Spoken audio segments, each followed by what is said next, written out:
नमस्कार दोस्तों, स्वर साधना परिवार में एक बार फिर आपका हार्दिक स्वागत है। दोस्तों, आज के इस बांसुरी ट्यूटोरियल लेसन में बहुत ही ज़बरदस्त ऐसी ट्रिक लाया हूँ जिससे बिगिनर्स जो भाई हैं हमारे, जिन्होंने अभी अभी कुछ ही समय पहले बांसुरी सीखना शुरू किया है और उनके मन में ये इच्छा है कि वो किसी तरह से बिना नोटेशन को पढ़े, बिना नोटेशन को देखे और स्वयं से गाना बजा लें।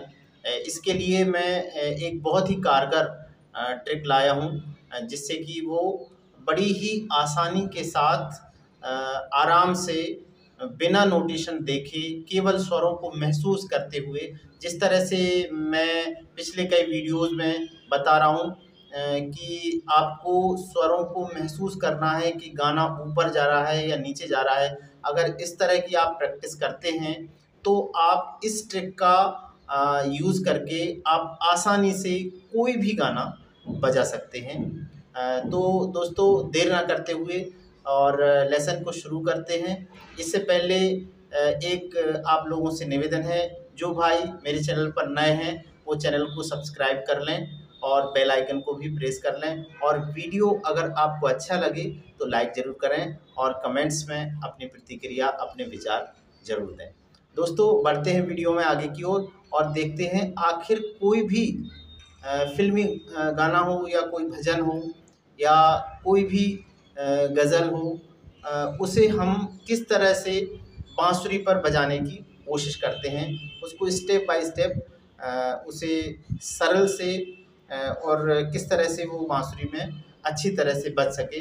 तो दोस्तों, सबसे पहले हम जान लेते हैं कि दुनिया का कोई भी गीत हो, कोई भी भजन हो या कोई भी गज़ल हो, वो किसी ना किसी राग और किसी थाट के अंतर्गत आता है। क्योंकि कोई भी गीत जो होता है वो किसी राग में के आधार पर बना होता है, और कोई राग जो होता है वो थाट से उत्पन्न होता है। तो दोस्तों, सबसे पहले हम जानते हैं कि रागों की संख्या तो बहुत है, तो हम किसी न किसी तरह से ये पता कर लेते हैं कि ये जो गीत है जो हम बांसुरी पर बजाना चाहते हैं, वो हम जो उसका जो थाट है वो थाट का पता हम कर लेते हैं। दोस्तों, फिर आपके मन में सवाल होगा कि ये थाट का पता हम कैसे करें। तो दोस्तों, इसका जवाब ये है कि आजकल हम इंटरनेट के ज़माने में अपना जीवन जी रहे हैं। तो इंटरनेट के ज़रिए कई सोशल मीडिया प्लेटफॉर्म पर बहुत सारे कंटेंट डले होते हैं। हमें जो भी कोई हमारे मन में कोई भी सवाल होता है तो हम वो सोशल मीडिया और इंटरनेट के ज़रिए उसका हल ढूँढने की कोशिश करते हैं। तो आजकल जो जितने भी सॉन्ग्स हैं उनके बारे में पूरा जानकारी जो है वो सोशल मीडिया पर आपको मिल जाएगी। जैसे कि किसी भी गाने का आपको राग पता करना है या किसी भी गाने का थाट पता करना है, तो वो आप सोशल मीडिया पर या यूट्यूब पर आप डालेंगे तो वहाँ पर इससे रिलेटेड आपको कंटेंट मिल जाएंगे। तो इस तरह से आप उसके थाट का पता लगा सकते हैं, और थाट का पता लगा कर के उसके राग का पता लगा सकते, या उसके राग का पता पहले लग जाए आपको तो फिर वो जो राग है वो किस थाट के अंतर्गत आता है इसका पता आपको लग जाएगा। दोस्तों, जब आपको इस तरह से थाट का और राग का पता लग जाएगा तो फिर आप देख लेते हैं कि किसी भी थाट पर आधारित गानों को आप किस तरह से बहुत सारे गानों को आप किस तरह से बजाएंगे। तो दोस्तों सबसे पहले हम जान लेते हैं कि अगर हम बिलावल थाट की बात करें, अगर हमें पता चल गया कि कोई भी गाना लिया है हमने वो बिलावल थाट के अंतर्गत आता है, तो बिलावल थाट के अंतर्गत आने वाले जो गाने हैं उनको बिगिनर्स लेवल पर अगर आप बजाना चाहते हैं स्वयं से, तो मैं आपको ये सलाह दूंगा कि ये जो है स्केल शिफ्टिंग का आप सहारा लें और सा को इसे ही सा हमेशा ना माने। बिलावल थाट के लिए आप ये सरगम का यूज़ कर सकते हैं। इसे सा, ये रे, गा, मा, पा, धा, नी और ये सा ऊपर वाला। तो कुछ इस तरह से बजेगा और जब हम ये जो पा है इसको सा मानेंगे तो आसानी से बिलावल थाट के जितने भी गाने हैं वो हम आसानी से बजा सकते हैं दोस्तों। तो ये ट्रिक का यूज़ अगर आप करेंगे और सुरों को आप महसूस करेंगे तो आप देखेंगे कि बड़ा ही आसान होता है किसी भी गाने को बजाना अगर उसका तरीका हम जान लेते हैं। तो दोस्तों बिलावल थाट का किस तरह से सुर होंगे वो हम जान लेते हैं। सबसे पहले इसे हम सा मान लेते हैं, ये इस पोजीशन को।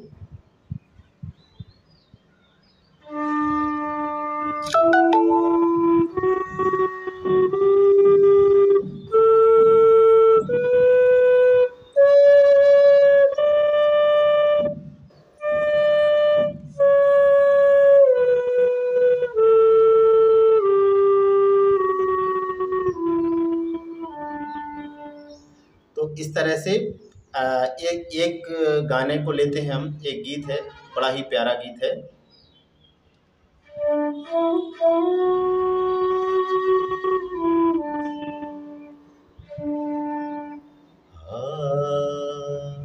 एक प्यार का नगमा है, मौजों की रवानी है, जिंदगी और कुछ भी नहीं, तेरी मेरी कहानी है।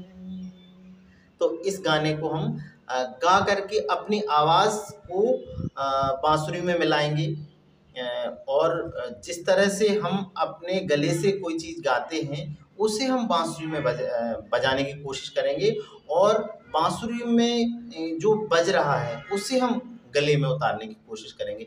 जब हमारा इस तरह से जुड़ाव हो जाएगा, इस तरह से हमारा कनेक्शन हो जाएगा हमारा, हम फिज़िकली इसको अपनी बॉडी से जोड़ेंगे, क्योंकि म्यूज़िक ये इसका जो संगीत है या जो भी गीत है वो हम अपने शरीर से ही उत्पन्न कर रहे हैं, इसलिए इसका जुड़ा होना बहुत ज़रूरी है। इससे बजा हुआ हर स्वर हमें पता होना चाहिए और हमें महसूस होना चाहिए।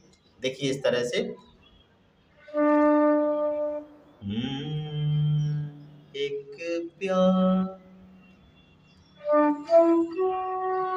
एक प्यार का, एक प्यार का। तो इस तरह से आप अगर आप महसूस करते हुए गानों को और सर्च करेंगे तो आपके लिए आसान होगा।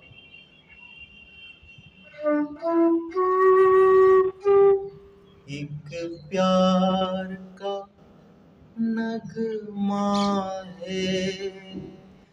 गानों में केवल स्वरों का उतरना और चढ़ना होता है, या तो गाने में स्वर ऊपर जाते हैं या नीचे आते हैं या उसी एक स्वर पर रिपीट होते हैं। ये तीन चीज़ें आपको समझना बहुत ज़रूरी है। और एक बात आप ज़रूर समझें कि कोई भी गाना का जो स्टार्टिंग पॉइंट होता है वो या तो उस गाने का या जिस गाने पर आधारित, जिस राग पर आधारित गीत है उसका सा होगा या गा होगा और या पा होगा। तो दोस्तों इस तरह से आप आराम से कर सकते हैं, बांसुरी पर कोई भी गीत को आसानी से उतार सकते हैं, बजा सकते हैं। देखिए इस तरह से एक प्यार, एक प्यार का, यहाँ तक सॉल्व किया हमने। एक प्यार का, एक प्यार का। छोटे छोटे टुकड़े लेंगे गानों के और उन्हें बार बार गुनगुनाएंगे।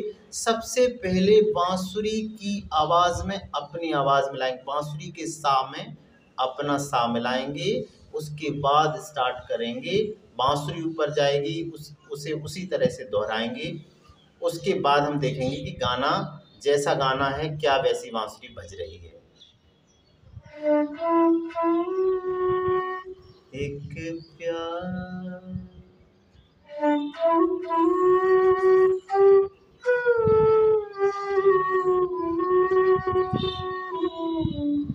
तो दोस्तों जब इस तरह से आप बांसुरी के साथ जुड़ जाएंगे तो बांसुरी में जो ऑर्नामेंट होते हैं, जो खटका होते हैं, जो मीट होती है, वो धीरे धीरे इनडायरेक्ट, अगर आप उसकी प्रैक्टिस भी नहीं करते हैं तो धीरे धीरे वो आप में आने लगे। तो दोस्तों ये तो हमने जाना कि जब बिलावल थाट पर आधारित कोई गीत हो तो हम यहाँ से उसको सामान करके आसानी से बजा सकते हैं। दोस्तों अगर कोई गीत भैरवी थाट पर आधारित है तब हम क्या करेंगे, और हम बिगनर हैं और उस गीत को बजाना चाहते हैं, तो दोस्तों आपके लिए मैं ये सलाह दूंगा कि भैरवी थाट पर आधारित जो गीत हैं उनको आप यहाँ से सा मांग करके बजाएं। इसकी सरगम आप सुन लेते हैं, देखिए।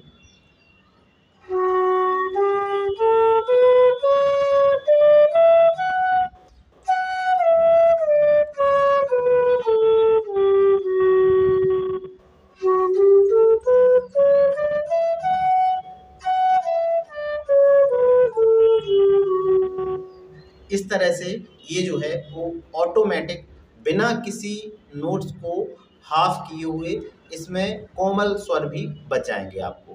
तो इस टेक्निक के द्वारा आप भैरवी पर आधारित जितने भी सॉन्ग्स हैं उनको आप आसानी से बजा लेंगे, वो भी बिगनर्स लेवल में। तो दोस्तों एक गाना ले लेते हैं, जैसे कि इस सा से हम अपनी आवाज भी मिलाएंगे।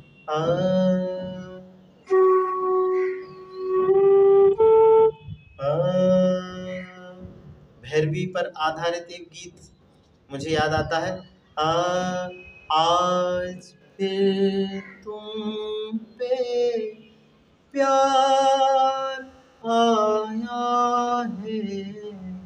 एक एक नोट्स को महसूस करते हुए, एक एक स्वरों को महसूस करते हुए आप आगे बढ़ेंगे तो आपको खुद पता चल जाएगा कि बांसुरी सही बज रही है या नहीं। देखिए, आज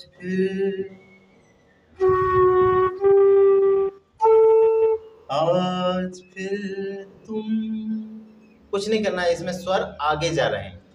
आज फिर तुम, हमने पता कर लिया कि ये जो गीत है वो भैरवी पर आधारित है। बस उसके बाद हम देखेंगे आपको क्या करना है, आपको यहाँ से सा मानना है और सरगम मैंने बता ही दी आपको। सा रे गा मा पा धा नी सा रे धा पा मा गा रे सा, ये सरगम है। और इसी तरह से आपको या तो आगे जाना है या नीचे जाना है। मंद सप्तक में भी जा सकते हैं अगर गाना मंद सप्तक में है। सबसे पहले स्टार्ट करते हैं, क्या गाना कहाँ से शुरू हो रहा है, सा से शुरू हो रहा है, गा से शुरू हो रहा है या पा से शुरू हो रहा है। उसके बाद फिर हम गाने को देखते हैं कि गाना जा कहाँ रहा है। तो देखिए, ये आज फिर तुम पे, ऊपर ही जा रहा है गाना, देखिए।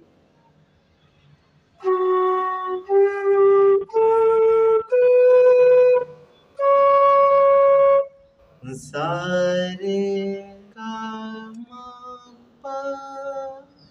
आज फिर तुम पे प्यार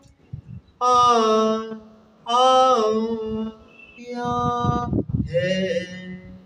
इस तरह से आप गानों के जो नोट्स हैं उनको महसूस करिए और स्वयं से गानों के नोट्स को सर्च करिए, ढूंढिए कि कहाँ है बांसुरी पर। इस टेक्निक का यूज़ आप अगर आप करते हैं तो नोटेशन देख करके जो गाना आप बजाते हैं उससे आपको छुटकारा मिलेगा और स्वर ज्ञान भी धीरे धीरे आपका बढ़ेगा। और दोस्तों एक महत्वपूर्ण सूचना ये है कि जो भी हमारे जो स्टूडेंट्स हैं वो अगर पर्सनल क्लास लेना चाहते हैं तो पर्सनल क्लास भी अवेलेबल है और ग्रुप क्लास में भी आप ज्वाइन कर सकते हैं। इसमें मैं अधिकांश स्वर ज्ञान की प्रैक्टिस करवाता हूँ क्योंकि स्वर ज्ञान के बिना आप कोई भी क्लासिकल म्यूज़िक सीखें या लाइट म्यूज़िक सीखें, जब तक आपको स्वर ज्ञान नहीं होगा तब तक आप नोटेशन देख करके ही बंदिशें बजाते रहेंगे या नोटेशन देख करके ही कोई भी चीज़ रटते रहेंगे। जब तक आपको स्वर ज्ञान नहीं है तब तक आप संगीत में अपने आप से कुछ नहीं कर सकते और ना ही आप संगीत का सच्चा आनंद प्राप्त कर सकते हैं। तो दोस्तों, स्वर ज्ञान प्राप्त करना चाहते हैं और तो आप हमारे चैनल को सब्सक्राइब कर सकते हैं और हमारे वीडियोज़ के माध्यम से आप स्वर ज्ञान के बहुत सारे वीडियोज़ आपको हमारे चैनल पर मिल जाएंगे। और जो पर्सनल क्लास लेना चाहते हैं उनका भी हार्दिक स्वागत है। बहुत ही कम शुल्क में ये जो सेवा है वो आपके लिए है। तो बढ़ते हैं वीडियो में आगे की ओर और देखते हैं कि स्वर ज्ञान की प्रैक्टिस करते हुए अगर स्वरों को समझकर बिना नोटेशन के हम किसी भी गीत को बजाएंगे तो हमें इस तरह की जो टेक्निक्स हैं वो आपको यूज़ करना होगी बिगिनर्स लेवल पर। तो इससे क्या होगा कि हमारा मन भी लगेगा कि हमने कुछ किया है और हम म्यूज़िक को एंजॉय करेंगे और अच्छी तरह से हम आगे भी बढ़ेंगे म्यूज़िक को समझते हुए। तो आगे क्योंकि वीडियो काफ़ी लंबा हो गया है, आगे मैं और जो थाट हैं जैसे काफ़ी थाट है और खमाज और आसावरी, भैरव, जो हमारे 10 थाट हैं उन पर आधारित जो गीत हैं उनको आप किस तरह से बजाएंगे तो आने वाले वीडियोज़ में मैं बताने की कोशिश करूँगा। दोस्तों, इस वीडियो में इतना ही, मिलते हैं अगले वीडियो में। तब तक के लिए जय श्री राधे, जय श्री कृष्णा।